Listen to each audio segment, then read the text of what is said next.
Today we're going to have a bit of an unpleasant chat. It's going to be unpleasant because I know it's going to piss off a whole bunch of people. The title of this video probably gives away where I'm going with this, and already I can tell that many people are downvoting it straight away. I just ask that you maybe hear me out and look at some of the evidence that I'm about to provide you as well, because the discussion that I want to have right now is really about making sure the game is as good as it can be in the future. And while we all might have different perspectives on what good looks like, I think a good, robust conversation with lots of different perspectives is always really important. So my view right now is that the latest changes that were made in week 3 of the PTS have really broken the game. I feel like the time to kill an enemy is way too short. I feel like the enemy damage output is way too low. And I feel like the amount of loot that is flowing is way too high. Now I know that that is really weird and frustrating criticism to hear, given the fact that we are trying to get to a point where the game is easier, or it is more enjoyable, and enemy time to kill is more under control. And, you know, enemies do less damage and more loot drops, right? Of course, those are objectives. I want those objectives. I absolutely want that. I also really want solo players to have a better experience because I primarily am a solo player, believe it or not. But just because we hold those objectives doesn't mean that the pendulum can't swing too far the other way. And I think in week 3, it absolutely has. I've obviously been playing a lot of the PTS up to this point, and I've really been focused very heavily on stress testing the loot systems and the enemy time to kill systems. Everything else can kind of be tweaked, right? It's all fine, tweaking of numbers and whatever else. But core things like how long it takes to kill an enemy, how long it takes the enemy to kill you, and how much loot is dropping is ultimately what this game is entirely about. They are the core systems around which everything else hangs. So I've been watching those systems really closely since PTS started, and to this point it feels like it's kind of been okay. What's happened now though is that the developers have reduced enemy damage output by around 15%. And they've also reduced enemy health by about the same amount. It feels to me though that there's actually been way more health reduced from enemies and that they deal significantly less damage. And I'm going to show you an example of that in just a moment.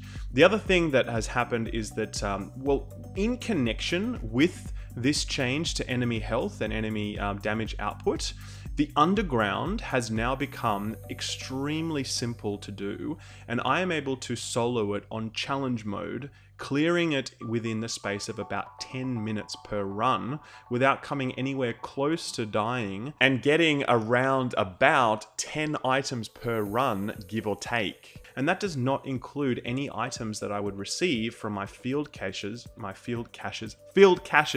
I always get that word wrong, and obviously the underground caches as well, plus anything that I would get from deconstructing any of the items that I've received and then crafting additional items. None of that stuff is included in my count. 10 items every clear, and I'm able to do basically 6 clears an hour. So essentially it means right now I'm able to farm conservatively 60 items an hour in the underground, right? Before any of the other stuff that I just listed. And the reason I can do that is because it's so fast and so easy to do it and so risk-free. I can literally just face roll through the content and do that. So let me give you an example of what I'm talking about. So let me first show you my build. This is just a very straight up cookie cutter build. This is a newly created character. It's straight out of the sealed, when you create a new character on the PTS at the moment, you get given like 30 sealed caches. I literally opened them up. I then recalibrated the gear, and this is what I have. It is a very unoptimized build. It has really crappy mods, gear mods and weapon mods. It is 4-piece Predator's Mark and 2-piece Nomad. Why have I done that? 4-piece Predators is great because basically you can DPS from behind cover. So I can shoot something, tuck in behind cover where it's safe, and the damage keeps ticking. So it's a very safe and efficient way to deal damage. And similarly, 2-piece Nomad is just crazy strong at the current time to kill. Basically, two-piece Nomad gives me 20% health on kill, right? I heal 20% when I kill an enemy. And because enemies drop so fast and because they deal so little damage to me, I'm almost constantly at full health. I was never at any point during my farm runs anywhere close to dying. It was just super, super simple. So that's the basics of my build. And critically though, you'll see that my mitigation is, well, my toughness is around 270k and my mitigation is at 50%, okay? So this is not a hard threshold to meet. Anyone will be able to do this. All I did was recalibrate a few items to armor. This is absolutely not a tank build, and this is a really important point. There is another 20% armor that I can get, and I can also stack additional health on top of this if I want to go into a full tank build. But as you will see, there's absolutely no reason whatsoever that I would ever run a tank build in this game right now, given how ludicrously low enemy damage output is. So that's the basics of my build. My weapon is a simple Scar L, which is an assault rifle, synergizes well with Predator's Mark. I made sure I had plus assault rifle damage on my gloves as well. Very straightforward stuff. All of you will be able to build this build very simply when patch 1.4 launches and very quickly, especially given how much loot is dropping. So as you're seeing here, I'm going through the underground and I'm basically just melting everything that I see. Nothing at all is difficult to kill. Even heavies, which we might see some of those later on, are not at all challenging. And similarly, I'm able to kill pretty much any boss I want inside one magazine. And I'm going to give you the example of that here now. This is me going up against one of those like engineer bosses, and you're seeing here that as soon as he appears, I can literally walk up to him and within the space of one magazine, I can drop him. Now, if you were paying attention, you would have seen that it in fact was not one magazine. It was in fact only 20 bullets, which represents 1/3 of my magazine with this Scar L, which is not a particularly strong weapon, and I'm not a glass cannon build. So literally 1/3 of a magazine to drop a boss on challenge mode. So that in itself, I think, is automatically a problem. If on challenge mode, the hardest boss at the end of an underground run can be dropped by me solo that quickly, I do feel as though that either my damage output is too high or the enemy health is too low. Now, it's important to note this is not a glass cannon build. It's a very unoptimized build at 220k DPS. You'll be able to achieve much, much more damage than this with a fully optimized build, right? I think people are going to be able to comfortably push 300k or more damage if they want to. So I've got another 80k that I could go, and already I single-handedly melted that guy that fast. So I think that's highly problematic. More problematic than that though is this example here. This is an LMB Elite Shotgunner level 33. Ultimately, this is one of the hardest hitting enemies in the game, except for perhaps one of the heavy bosses. You know, those big guys with the helmets that yell at you. Those guys hit really hard as well. I think the shotgunners to this point have been probably the second hardest hitting enemy in the game.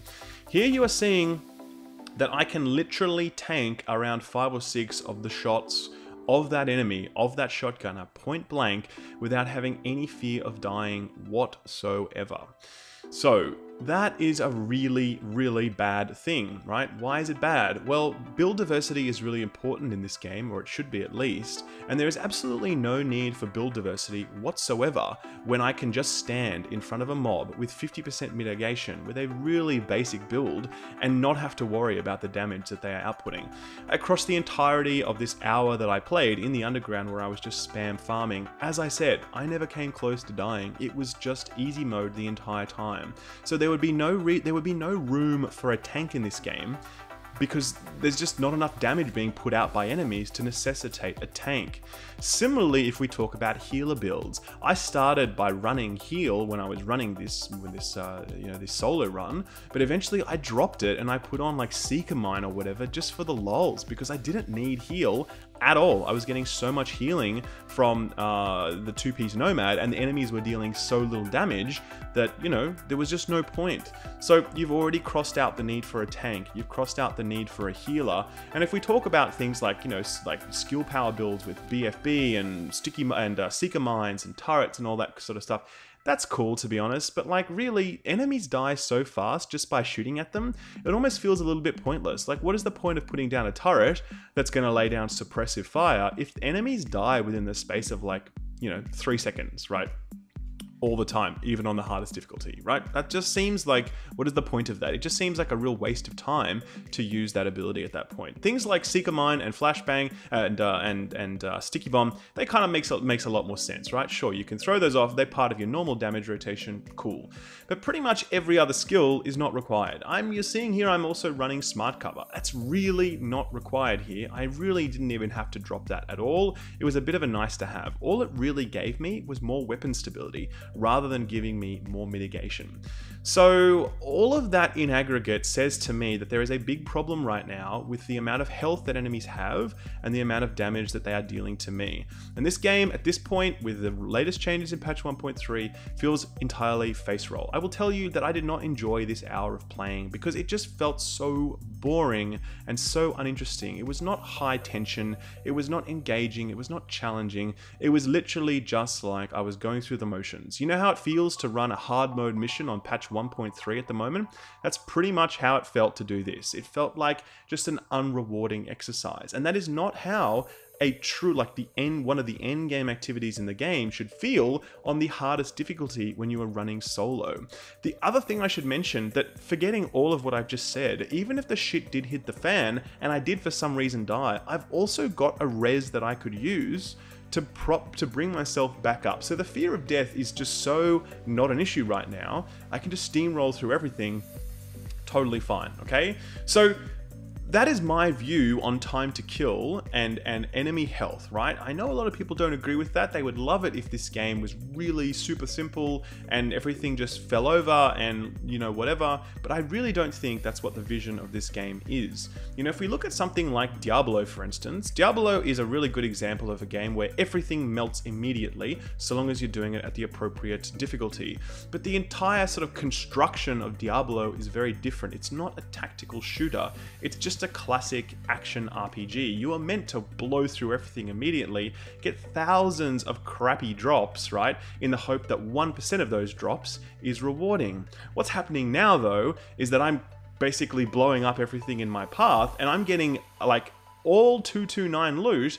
I'm getting a lot of it, and there's an extremely high chance that what I'm getting is going to be useful to me because it is all at my gear score level. Again, Diablo, the way it manages loot is that it drops loot at a variety of levels. It doesn't just drop it at the maximum level. There is a very, very small chance that when you get a drop in Diablo, it is going to be good for you. There is an extremely high chance now in the Division that when an item drops for you, that it is going to be good for you. And as I've said, if I was to play, 10 hours of Underground straight in the way that I've just described, I'm going to get about 700 drops within the space of 10 hours. 700, like just think on that number. That's literally more than like your entire bag, 60 slots or whatever, generally speaking. More than that 10 times over, It is a lot of loot. And at that point, we're just going to get so much loot that we're pretty much going to have all best in slot fully decked out within the space of like a 10-hour session. And that is not good for the game. We absolutely need more loot. No question about that whatsoever. I want tons more loot than we're getting right now, right? And I've been really vocal on that in the past. But giving me 60 drops in an hour minimum, realistically we're talking 70 drops if we include caches and crafted items. 70 drops within the space of 1 hour is simply too much loot, and it will break the game. Now, the very last thing with all of this is what I think this will do to overall group construction, build diversity, and community. And what I mean by that is that if challenge mode is soloable all the time, then there's very little reason for us to go into groups in this game, except for the incursions, or except for if we want to run around the DZ in a 4-man squad. If the entire game is built, or most of the game is built, so that grouping is not required for challenge mode difficulty, then there's no need for us to get into a group with a healer and with a tank and with a DPS and play through content that is purposefully more difficult and requires a group. And that, to be honest, sucks. Like, there should be just as much space for group play in this game as there is for solo play, right? Right now, it's all about group play. It's nothing about solo play. Here, the pendulum swings in entirely the opposite direction, where grouping is just completely not required. See what happens with group scaling in this game as well in patch 1.4. It's not like these enemies get 4 times the amount of health. They get about like 1.5 times more health. So what you're seeing here with how quickly I personally am going to kill stuff is just going to immediately evaporate when a group starts looking at it and shooting at it, right? Similarly, enemies do not deal like significantly more damage when you are running in a group. So again, what is the point of a tank? What is the point of a healer given what I've just demonstrated here? In my view, and I know many people will not agree with this, I feel that challenge mode should be reserved for groups. Enemies should have significantly more health and output marginally more damage to necessitate significantly more group DPS and require things like tanks and healers, right? Hard mode should be the place where solo players play and progress. You're both getting 229 gear in that setting, right? Everyone is getting upgrades. It's just that when you do it with a group, you do it faster. And that's rewarding because group play is more fun. It means that if I want to be a healer, I can do that because I've got someone to heal. If I want to be a tank, I can tank for my group. There's space for me in the game to do that. If group play is not a requirement, then there's no requirement for those sorts of builds. So I think that's a huge gap at the moment that really needs addressing. And similarly, this is I know another controversial opinion, but like community building is really important, and encouraging us to play in groups helps us like create new friendships and meet people and do stuff, right? And that's just not there in the game right now. Like this game is not going to encourage us to go into groups and forge new social relationships, which I think is such an important part of like long-term game health. Say what you will about Destiny, but unquestionably the Destiny community is like astoundingly strong, and I think so much of that is because so many people have had to use Destiny LFG to find a group to, you know, like do a nightfall or to do a raid, right? That moment where you have to like make a decision to group up with someone and, you know, you might start chatting with them while you're playing, that has forged thousands and thousands of relationships that have kept people playing Destiny well longer than they otherwise would have had to. Right now, that is not present in this game. With the exception of incursions, which are like not particularly loot efficient, there's no reason for us to group. So I think that there needs to be space for groups so that like build diversity can thrive, so that there's a real like challenge for players in that setting, and so that community can be built by virtue of like creating pickup groups that would otherwise not occur. And that's why I feel like challenge mode needs to be for groups and hard mode needs to be for solo play. Yeah. So anyway, that's it. As I said, I know a lot of people hate this, what I've just said. I totally get that. I respect your view fully. But in my view right now, this game is way too easy.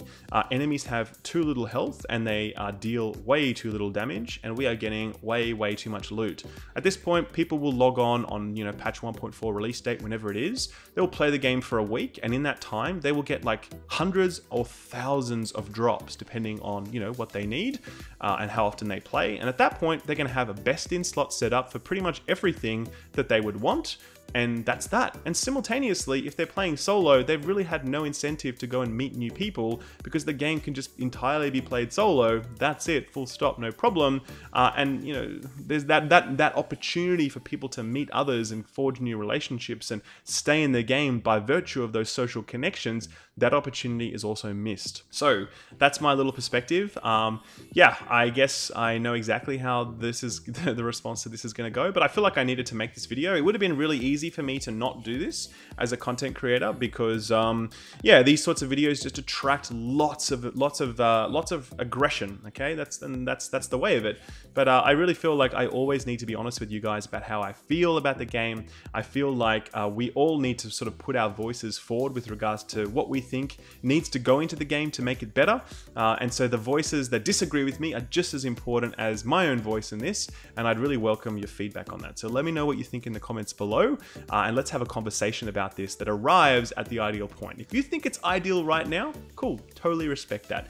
If you feel like, hey, maybe there's a problem here and things need to change, then let me know as well. We definitely need to give this feedback to Massive because, you know, I'm sure they're going to be listening to this sort of conversation. It's really important. Anyway, guys, if you happen to like this video, the 2 or 3 of you out there, please drop it a like. And if you haven't subscribed, please subscribe. And for those of you that are unsubscribing right now, it's been a pleasure having you. Take good care, guys. See you later. Bye-bye.